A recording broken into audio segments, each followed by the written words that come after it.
Hace como les dije y comparto pantalla con el tema que nosotros vamos a verlo, ¿no? Este es el tema de hoy día, Napoleón nombra rey de España.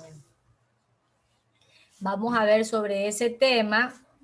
Napoleón, vaya poniéndole el título, un poquito más aquí, ¿ya?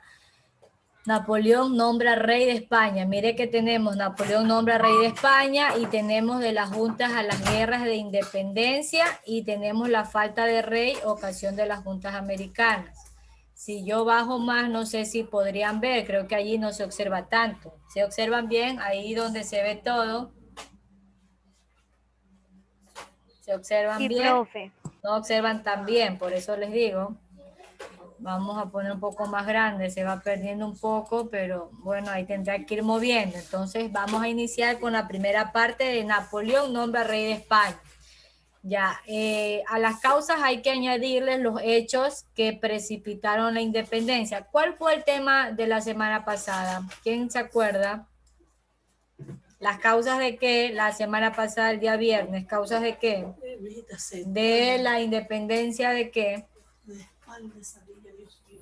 De América Latina. América Latina, ¿sí o no? Ese fue el tema de la semana pasada, las causas que dieron para que se realizara la independencia en América Latina. Hoy día como temas importantes dentro de esas causas tenemos Napoleón, nombra rey de España, la falta de rey, ocasión de las juntas americanas y de las juntas a las guerras de independencia. Entonces iniciamos con Napoleón, nombra rey de España. A las causas hay que añadirle los hechos que precipitaron la independencia. Uno de ellos es que el 5 de mayo de 1808 Napoleón apresó a Carlos IV y a su hijo Fernando VII y les obligó a abdicar a su favor.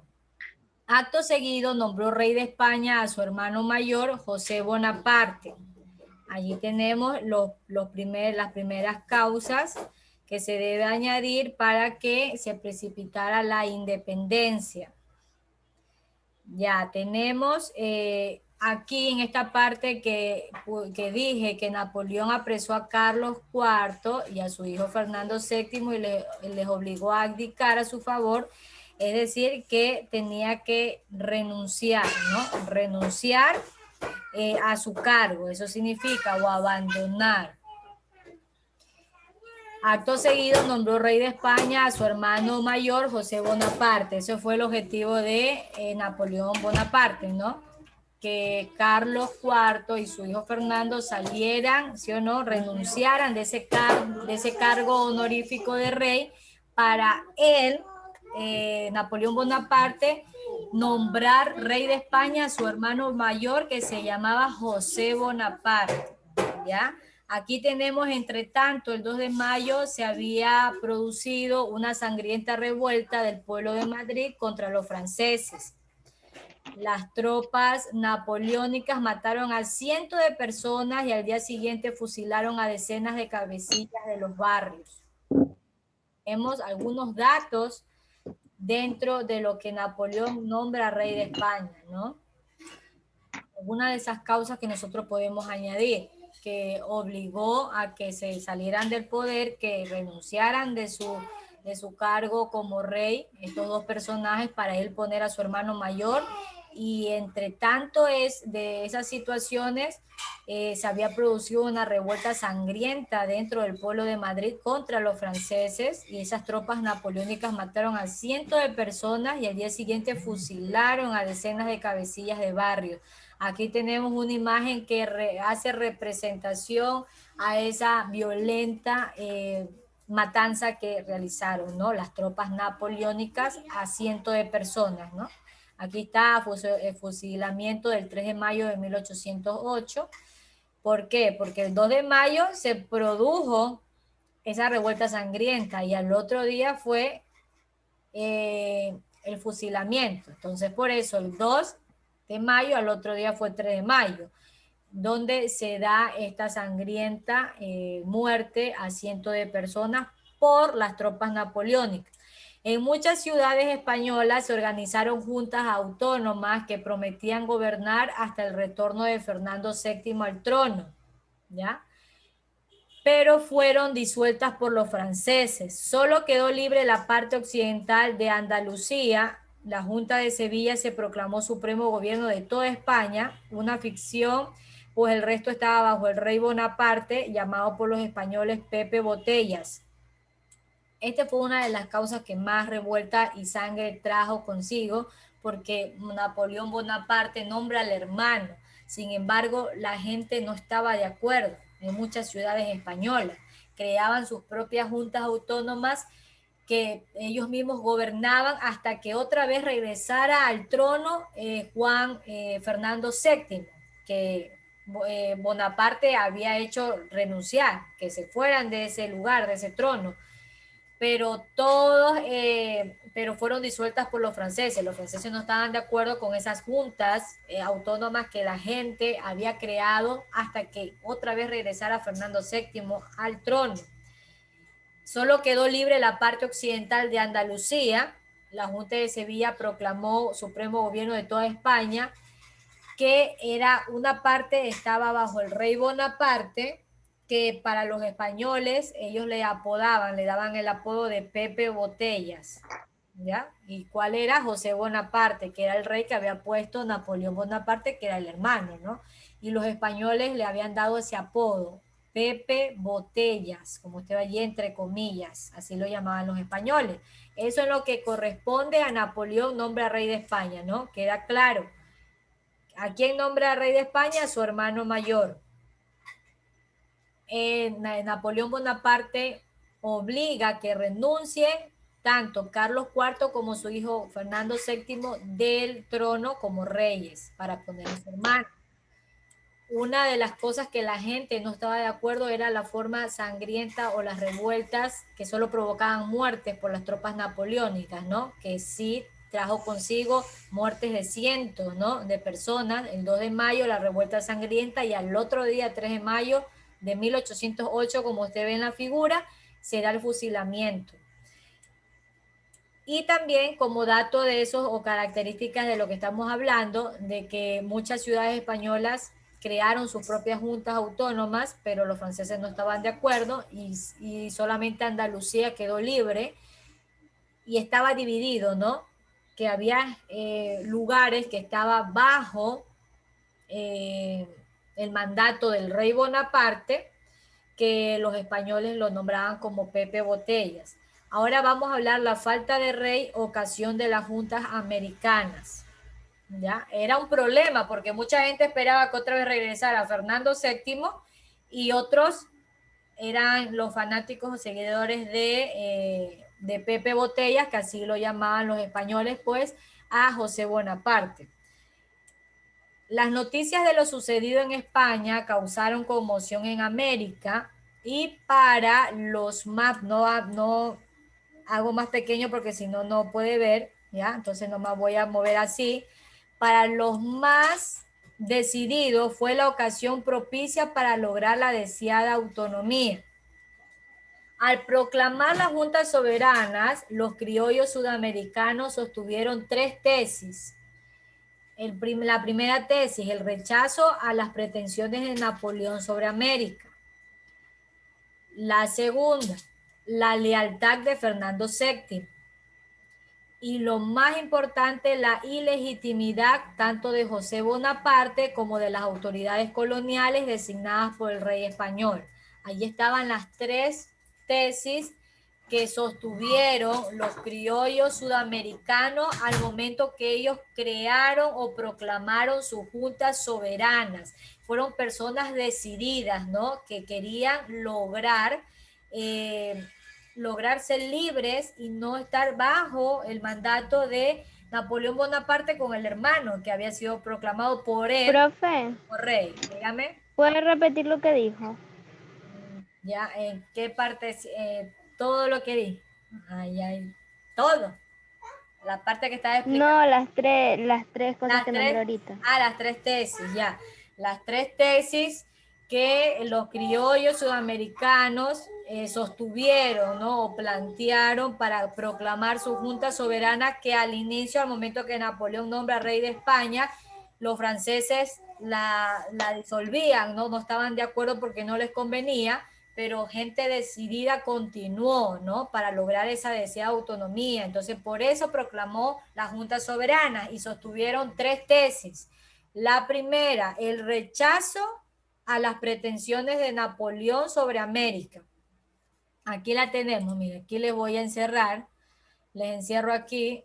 De aquí empezamos, el rechazo de las pretensiones, deje poner más afuera porque si no le tapo, el rechazo de las pretensiones de Napoleón sobre América. Esa es la primera tesis. Esta es la primera. El rechazo a las pretensiones de Napoleón sobre América. Les voy a poner de otro color. Vamos a ver la segunda tesis. Se movió toda. La segunda, la lealtad de Fernando VII. Disculpe que estoy virocha con estas líneas y todo se cubre, no sé por qué. La segunda tesis, la lealtad de Fernando VII, que mucha gente lo seguía, era como parte de los seguidores, porque eso está claro, ¿no? Cuando existen reyes es que tiene que tener simpatía de la gente, ¿no? Gente que lo siga, ¿ya? Y sí tenía, entonces la lealtad a Fernando VII fue una de las causas o de las tesis que sostenían los criollos al momento de proclamar su junta soberana. Y la tercera, vamos a ponerla con esta, lo más importante, la ilegitimidad de tanto de José Bonaparte como de las autoridades designadas por el rey español. Peor me salió esta línea ya. Igual en nombro, la ilegitimidad, porque no había sido nada legal, todo había sido de forma ilegítimo, ¿no? De forma ilegal lo que había hecho Napoleón Bonaparte de solo poner a su hermano. Pero quizás era por el miedo de que por eso pues Fernando VII salió del trono como rey por todo lo que ya había hecho Napoleón Bonaparte. Entonces lo que hizo fue abrirse, salirse de allí, y la gente sabía que había estado de forma ilegal lo que habían hecho, ¿no? Por eso dice, lo más importante, esa fue la tesis más importante para los criollos, la ilegitimidad de tanto de José Bonaparte como de las autoridades coloniales que habían designado a José Bonaparte como rey español. Aquí tenemos también que ya no tenía ningún poder, déjenme quitar aquí, ya no tenía ningún poder el hecho de haber desaparecido el monarca legítimo, decían los criollos, producía que la soberanía volviese a los pueblos americanos, los cuales podían y debían nombrar autoridades legítimas. Ese fue el inicio del camino hacia la autodeterminación política. También lo vieron mal los criollos que había desaparecido el monarca legítimo, que el monarca legítimo era Fernando VII. Ya, eso decía, pues los criollos que se producía que la soberanía otra vez volviese a los pueblos americanos, los cuales podían y debían nombrar autoridades legítimas. Ya, cuando nosotros hablamos de soberanía, estamos hablando de un gobierno, porque aquí estamos diciendo, ¿no? Decían los criollos que producía que la soberanía volviese a los pueblos americanos. Cuando nosotros hablamos de soberanía, estamos hablando de un gobierno propio del pueblo, ¿ya? O de una nación. Eso es lo que querían los criollos, los cuales podían y debían nombrar autoridades legítimas. Ese fue el inicio del camino hacia la autodeterminación política, ¿no? La soberanía, es decir, ese gobierno propio de un pueblo o de una nación. Quito habría de ser la primera en toda la historia de la América hispana en proclamar el 10 de agosto de 1809, ese día hablamos, ¿no?, de esa independencia, un gobierno propio no nombrado por la corona. Aquí, Quito, ¿se acuerda que hablamos de esas juntas soberanas que se habían creado en diferentes lugares, ¿no? Hablamos de muchas, y dentro de esos nombres estaba Quito, que es nuestra capital, ¿no? En Ecuador, nuestra capital es Quito, nuestra ciudad. Y fue la primera en toda la historia de la América hispana en proclamar el 10 de agosto de 1809 un gobierno propio. de allí y que no fuera nombrado por la corona española. Era lo más importante porque ellos lo que mandaban a todo el mundo. Luego proclamaría sus juntas enseguida a lo largo de 1810, que eso es una historia, si hablamos del 10 de agosto de 1809, vamos a hablar de esa junta soberana, del proceso o de todas las estrategias que ellos tuvieron que crear para llevar con éxito y que se hiciera un éxito lo que ellos habían trabajado por mucho tiempo. No es que hoy día lo hicieron y ya mañana salieron a las calles a luchar por lo que ellos querían, ¿no? Que ahí fue que ya nosotros nos pudimos pues independizar. Es bastante tiempo lo que ellos llevaron, mucha gente, muchos personajes, mucha gente, como dicen antes que les dije, gente decidida, ¿no? En no seguir bajo una opresión. Y allí tenemos dentro del 10 de agosto muchos personajes importantes que hacen relevancia para que de verdad tuviera éxito esta famosa fecha, ¿no? Como es el 10 de agosto de 1809. Y allí ya fueron proclamando sus juntas enseguida, ya a lo largo de 1810. Aquí tenemos los países que fueron proclamando sus juntas soberanas. Aquí tenemos, después de Quito, ¿no? Que fue el 10 de agosto de 1809, ya empezaron después a proclamar juntas en otros lugares. En Caracas, Buenos Aires, Bogotá, Santiago de Chile, en México.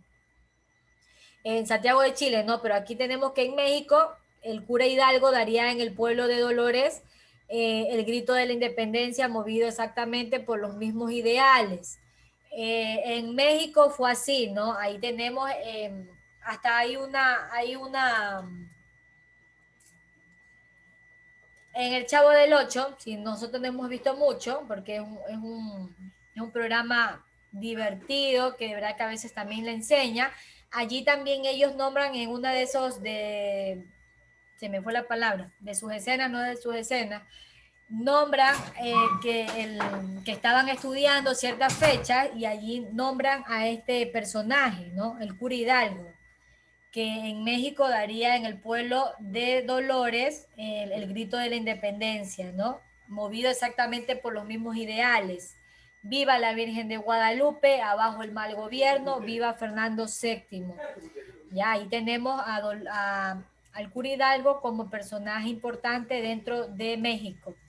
Como usted vio, 1809 fue en Quito. A partir de 1810 es que se da en los otros países, tanto en Caracas, Buenos Aires, Bogotá, Santiago de Chile, México mismo.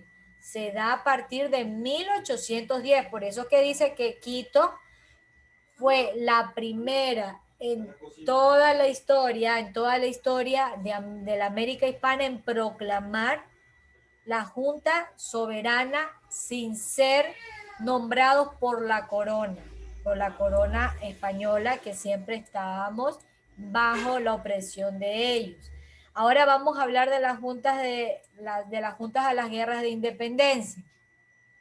Vayan poniéndole los subtítulos porque yo voy a poner todos los temas hoy día cuando subo al Padre, yo pongo todos mis temas así y cuando mande mi portafolio usted no va a saber ni qué tema es ese.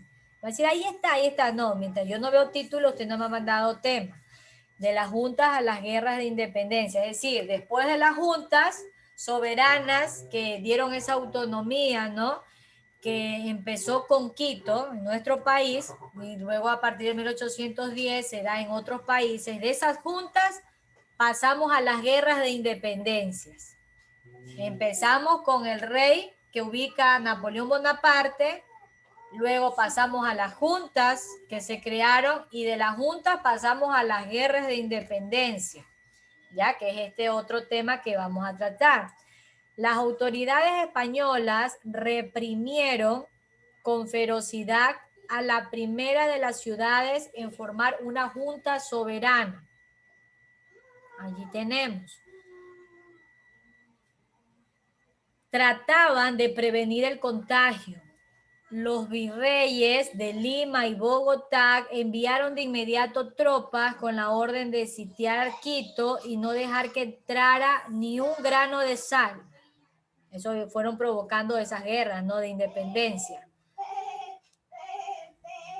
Tras la derrota, los ejércitos de Lima y Bogotá ocuparon la ciudad y un año después, el 2 de agosto de 1810, asesinaron a 300 patriotas y ciudadanos, lo que conmovió a la América entera, como usted ve allí.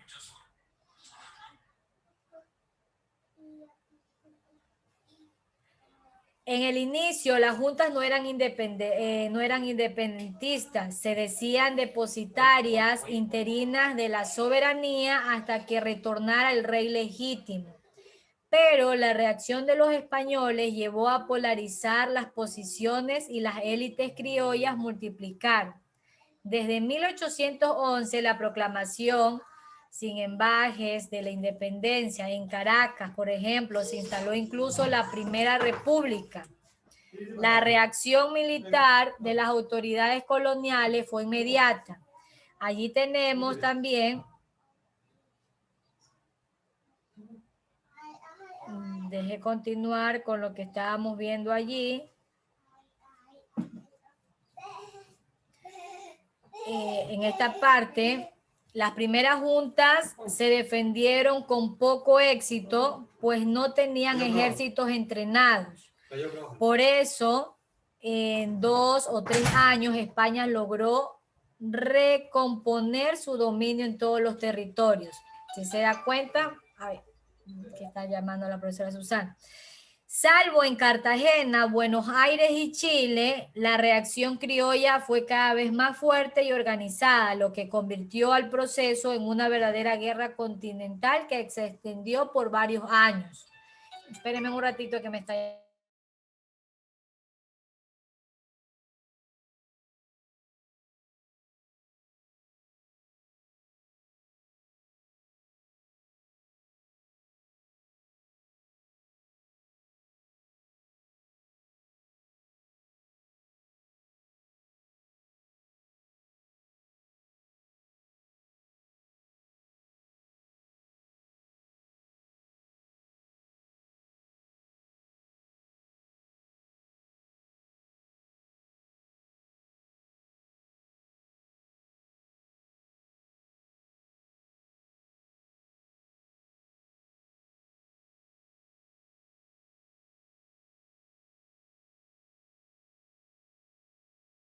Ya, tenemos allí que dentro de después de las juntas pasamos a las guerras, ¿sí o no? Porque el haber creado esas juntas para, para la corona española no le convenía, porque había perdido poder en casi todos los países. Ya, entonces eso hizo que se produjera esta guerra y que España, a pesar de que algunos países se habían independizado, ¿no? A través de las juntas soberanas que habían creado, España con el tiempo, como los ejércitos no estaban entrenados como los de ellos, entonces España en poco tiempo volvió, ¿no? Con el poder y seguir dominando a la mayoría de los territorios de los que ellos tenían, ¿no? Bajo dominio. Sin embargo, ¿qué lugares no se dejaron dominar a pesar de que España otra vez tomó el poder? ¿Qué lugares no tomaron? En Cartagena, Buenos Aires y Chile. Ellos no se dejaron otra vez dominar por los españoles, ¿ya? Aquí la reacción criolla fue cada vez más fuerte y organizada, lo que eso hizo convertir que se hiciera un proceso de guerra bastantes años, ¿no? Y que se extendiera por mucho tiempo. Sin embargo, ¿cuál fue la causa principal para que España, si nosotros resumimos esta parte, la causa principal para que España otra vez tomara poder? Que los ejércitos no estaban entrenados. Perdían frente a ellos. Entonces eso hizo pues que otra vez España tomara fuerza, tomara poder y continuara dominando a los territorios al que ellos le daba la gana. Pero como les dije, ¿qué lugares se pusieron fuertes a pesar que no tenían ejércitos bien entrenados, bien capacitados? Fue en Cartagena, fue Buenos Aires y Chile, ¿no? Allí se pararon fuerte los criollos se organizaron para que no llegaran los españoles otra vez a dominarlos, pero eso provocó una guerra que duró por muchos, muchos años, una guerra continental, ¿no? De España contra América. Eso fue lo que se produjo con este tema. Como les dije, empezamos con un rey puesto de forma ilegítima, la falta de rey y la legitimidad que tenía por haber colocado Napoleón Bonaparte a su hermano, hizo pues que la gente decidida formara y declarara junta soberana para que se declarara la soberanía, ¿no? Lo lograron, pero no es que allí quedó y ya la corona española se quedó de brazos cruzados, no.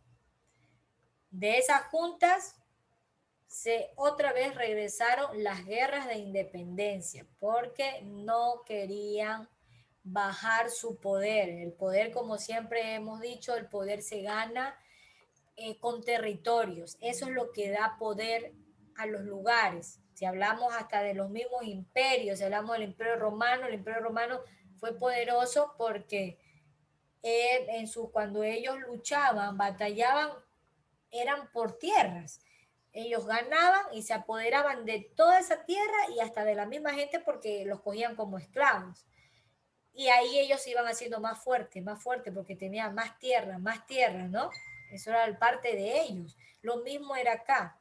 No querían bajar el poder, querían continuar dominando más gente, más países, y el estar mal parados como ejércitos, que ellos sí tenían hasta sus propios animales o los objetos, los instrumentos con los que ellos estaban en medio de las guerras, no los podían igualar, ¿ya? Entonces eso hizo que continuara, ¿no? Continuara el dominio español frente a muchos otros territorios.